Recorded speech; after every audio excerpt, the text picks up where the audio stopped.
In this third tutorial, we're going to take our initial footage, make any basic corrections that need to be made, and assemble it on our timeline.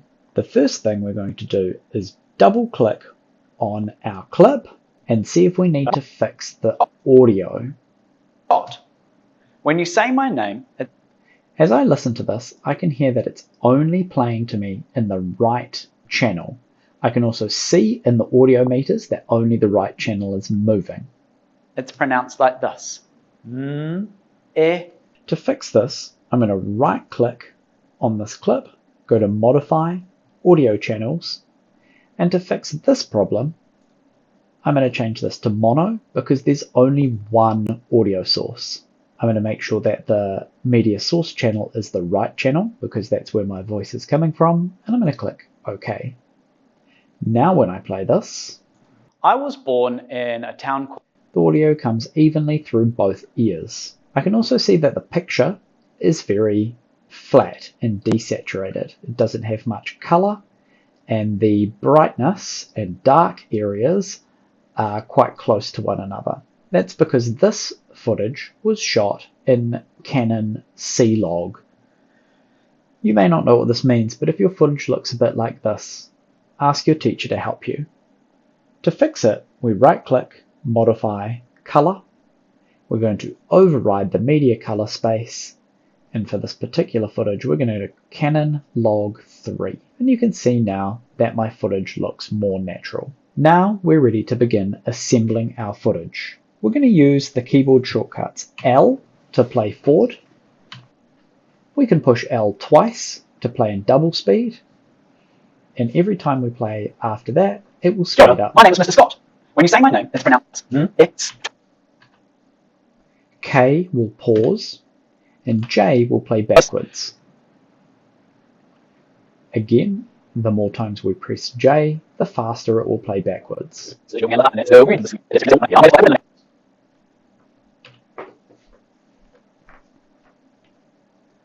going to play forward until we get to the first piece of the clip that we want to keep. As I take this first breath, that's where I want my clip to start, so I'm going to push I on the keyboard to create an in point. You'll see up here now that there's a blue line, and everywhere on the other side of that has been highlighted. I'm going to push L to play forward. Kia ora, my name is Mr. Scott. When you say my name, it's pronounced like this.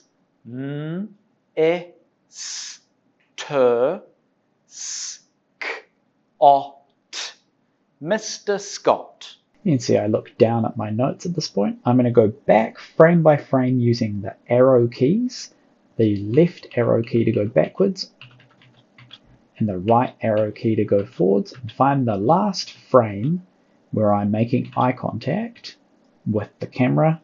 Now I'm going to push O on the keyboard to create an out point. Now I'm going to push comma on the keyboard to insert my footage onto the timeline. You can see now that this clip here is on the timeline, and it's moved this blue line here called the playhead to the end of the clip.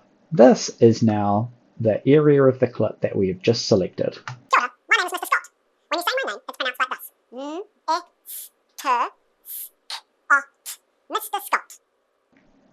With the playhead at the end of the clip, make sure you are in the source monitor, and using the same keyboard shortcuts, L to play forward, K to pause, J to go backwards, and I and O to create in and out points, and comma to insert your footage to the timeline.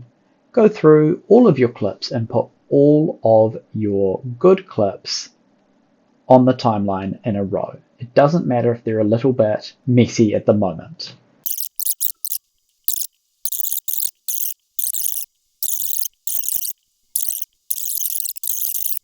Once you've assembled all your clips on the timeline, they should flow relatively naturally together, like this. Mr. Scott was born in a town called Rotorua. So we can see we've skipped out all the bits in between, and now it's just us talking and talking and talking.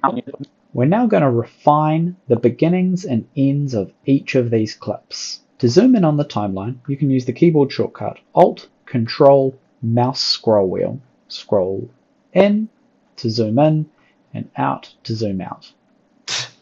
Mr. Scott was born in... We can see that the start of this clip I've just missed when I start talking. I'm going to use this tool here, the track select forward tool, keyboard shortcut A, and this will select when I click all of the clips after the clip that I click on. So if I click over here, I want to select all of these. Then I'm going to use the keyboard shortcut V to go back to my selection tool.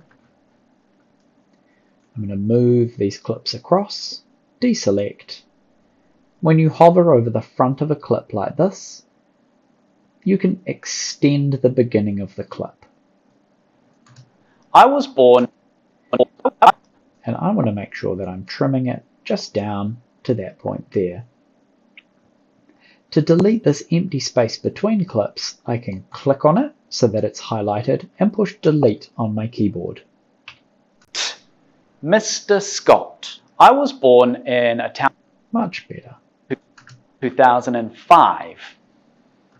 Oh, I've missed the end of this clip, so I want to find that last frame where I'm looking at the camera. And what I want to do is I want to trim this clip to the end here. Or I want to cut it and then delete this bit and then move this. There is a keyboard shortcut that allows me to do this.